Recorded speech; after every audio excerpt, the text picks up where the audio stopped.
রিভিউগুলো আসলে কোনটা ফেক কোনটা রিয়েল এটা বোঝার চেষ্টা করছি এখনো, তারপরে কেমন বিচার করব। আমি তো ছবি দেখিনি, না দেখে কিভাবে বলবো। রাজকুমারের যিনি রাজকুমার চিত্রনায়ক শাকিব খান, উনি প্রমাণিত, হ্যাঁ আমার হিরো ছিলেন আর অনেকের হিরো ছিলেন, প্রমাণিত একজন অভিনেতা। আশা করি ভালো কিছু হবে।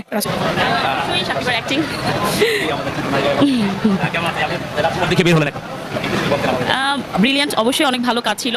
ইভেন দো প্রিয়তমা থেকেও ভালো ছিল, কিন্তু লাস্টের ফিনিশিংটা যদি আরেকটু বেটার হতো আমার মনে হয় যে আরেকটু ভালো লাগতো দর্শকদের। সাকিব ভাই কিন্তু বুর্জ আল খলিফা যেটা হয়েছে, ওনাকে কিন্তু ওইখান থেকে আমন্ত্রণ জানানো হয়েছে এবং ওনাকে গোল্ড কার্ড দেওয়া হয়েছে। এই সম্মানটা কিন্তু পৃথিবীতে হাতে গোনা কয়েকজন পেয়েছে। আসসালামু আলাইকুম। সম্মানিত দর্শক মণ্ডলী, দেশ ও প্রবাস থেকে, কাছে ও দূরে, দেশের দূর দূরান্ত থেকে যারাই ঠিক এই মুহূর্তে আমার এই ভিডিওটি দেখছেন, সকলকে জানাই আন্তরিক শুভেচ্ছা ও অভিনন্দন।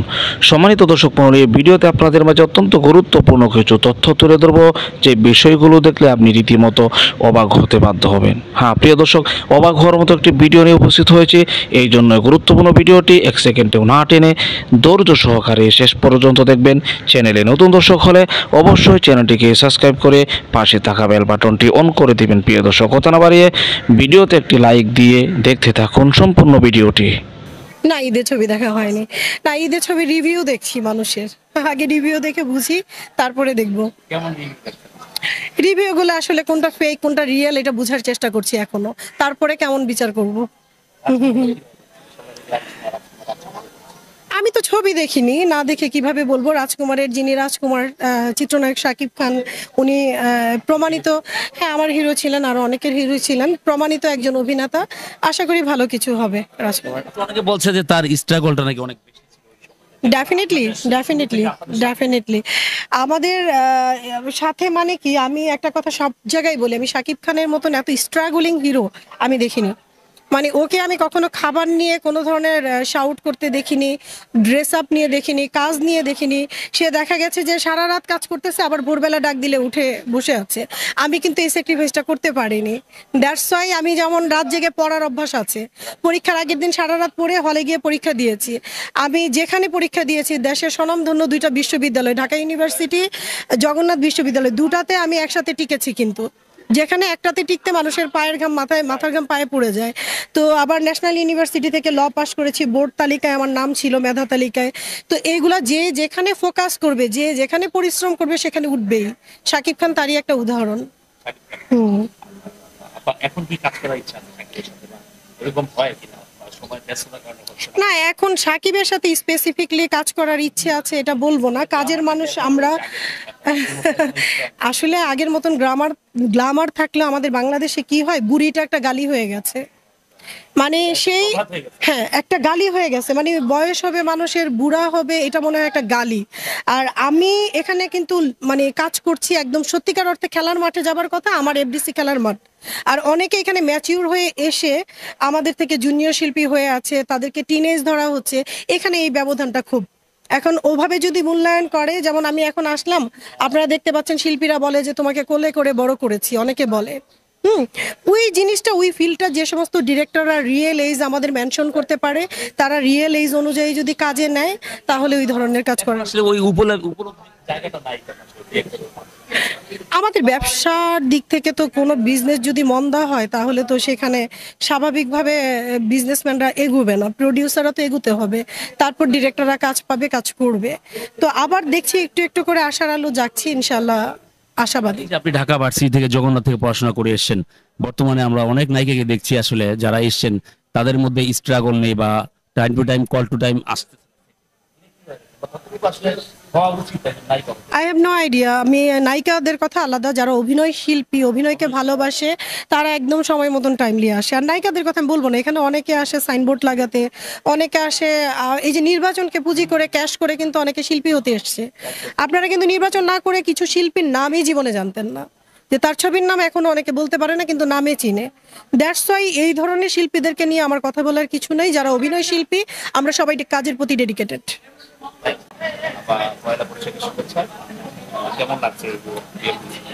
আপনাকেও শুভেচ্ছা। আজকে বৈশাখের প্রথম দিন, এফডিসিতে সবাই এসছে। আর বিশেষ করে বৈশাখগুলোতেও আমাদের স্তব্ধ থাকে এফডিসি। তো আজকে অনেক জাঁকজমকপূর্ণ। এটার কারণ হচ্ছে 19 তারিখে আমাদের নির্বাচন। এই নির্বাচনকে কেন্দ্র করে সবাই এসছে, আর আমি ডিপজল মিশা পরিষদের একজন ক্যান্ডিডেট, যেহেতু ইলেকশনে নির্বাচনে প্রতিদ্বন্দ্বিতা করছি সেজন্য আসা। ভীষণ ভালো লাগছে অনেকদিন পরে। আমি কখনো কোনো কিছুতে মানে আশাবাদী থাকি না। আমার কাছে কেন জানি মনে হয় যে মানে কেন জানি মনে হয় আমাকে আমি কি যেন একটা হয়ে যাবে। আমি পরীক্ষা যখন দিতাম ক্লাসে একদম মানে মাস্টার্স পর্যন্ত আমার এটাই ফিল হয়েছে আমি পরীক্ষায় ফেল করব। তবে ফেল করতে করতে কিভাবে যেন ফার্স্ট হয়ে যাই।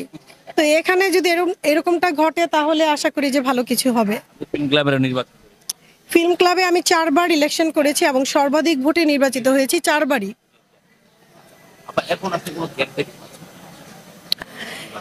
এখন অনেক গ্যাপ। আমরা যখন আগে ইলেকশন করেছিলাম তখন পরিবেশ পরিস্থিতি একরকম ছিল, এখন একরকম। সত্যি কথা বলতে অনেক পরিবর্তন হয়েছে। আর শিল্পীদের মধ্যে যে একটা বিভাজন হয়েছে, 2টা দল, এই দল আমরা চিন্তাই করতে পারতাম না আগে। 2টা দলে নির্বাচন হতো কিন্তু কিভাবে যেন মানে আমরা চিনতাম না কোন প্যানেলে কি। এমন একটা আত্মিক রিলেশন আমাদের মধ্যে বিল্ড আপ ছিল। এখন এটা অনেকটা কমে গেছে। না, এত ডিসক্রিমিনেশন ছিল না। এটাকে তো কখনোই কোন দল এই দ্বন্দ্ব কখনোই ভালো কিছু না। আমরা এই দ্বন্দ্বের অবসান ঘটানোর জন্যই চাচ্ছি এমন একটা প্যানেল করতে। আমাদের প্যানেল যদি ইলেক্টেড মেম্বার হয়, আমরা যদি নির্বাচিত হই, আমাদের বিরুদ্ধে যারা ইলেকশন করছেন তাদের মধ্যে যদি তারা, আশা করি যে অনেকে নির্বাচিত হয়ে মিক্সড একটা প্যানেল হবে। আর তাও যদি না হয়, তারা যদি কোনোভাবে যদি বিরোধী দল থেকে আমরা জিতে যাই, আমরা তাদেরকে আহ্বান করব যে একসাথে হাত মিলিয়ে কাজ করার জন্য, বন্ধুত্বমূলক সম্পর্কের জন্য আমরা আহ্বান জানাবো। আমাদের হাত সবসময় পাতা থাকবে। এটা আমাদের দলীয় সভাপতি যিনি লড়ছেন মিশা সওদাগর, দলীয় সাধারণ সম্পাদক যিনি লড়ছেন ডিপজল সাহেব থেকে শুরু করে দলের যারা কেন্দ্রবিন্দু আছেন, রুবেল সাহেব, আরো অন্যান্য যারা আছেন, সবাই আমরা একই ঐক্যমত। না, বিজয় নিয়ে চিত্রনায়িকা রত্না একা প্রত্যাশী হলে তো হবে না। আমি আমার দলের যে প্রধান নেতা আছেন, প্রধান নেতার কথা বলবো, বিশেষ করে মনোয়ার হোসেন ডিপজল সাহেব আছেন, মিশা সওদাগর আছেন। তো ওনারা সত্যিকার অর্থে আমি বলবো যে ওনাদের আসলে ইলেকশনও আমি মনে করি যে যদি আমার মতন মানে শিল্পীরা যদি মনে করেন হিসেবে, কিন্তু ওনারা ইলেকশনও করা দরকার নেই। সিলেকশনে ওনারা এখানে মানে বসে যাবার কথা। তারপরে এখানে আমাদের আসলে দুর্ভাগ্য, আমরা মূল্যায়ন কম করি বিধায় ইলেকশন করে ওনাদেরকে মানে আসতে হচ্ছে। আশা করি শিল্পীরা মূল্যায়ন করবে, কারণ চলচ্চিত্র, এই যে আমরা যে এখানে দাঁড়িয়ে আছি, এখানে মনোয়ার হোসেন ডিপজলের অনেক অবদান। আর বাংলা ছবির এত পড়ন্ত কালেও ধরে রেখেছিলেন যে সকল অভিনেতা 2-1 জন, তার মধ্যে অন্যতম মিশা সওদাগর।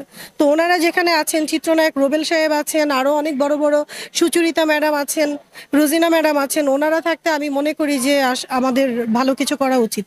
প্রিয় দর্শক, আশা করি সম্পূর্ণ ভিডিওটি দেখলেন। ভিডিও দেখে অবশ্যই বুঝতে পেরেছেন যে বিষয় সম্পর্কে আলোচনা করলাম, যে বিষয়গুলো আপনাদের মাঝে তুলে ধরলাম। এই ভিডিও সম্পর্কে যদি আপনার কোনো মতামত থাকে, অবশ্যই আপনার মূল্যবান মতামতগুলো কমেন্ট বক্সে জানিয়ে দেবেন, এমনকি ভিডিওটি শেয়ার করে সকলের মাঝে ছড়িয়ে দিবেন। প্রিয় দর্শক, আজকের মতো এখানে শেষ করছি। ভালো থাকুন, সুস্থ থাকুন, আবারও দেখা হচ্ছে পরবর্তী ভিডিওতে।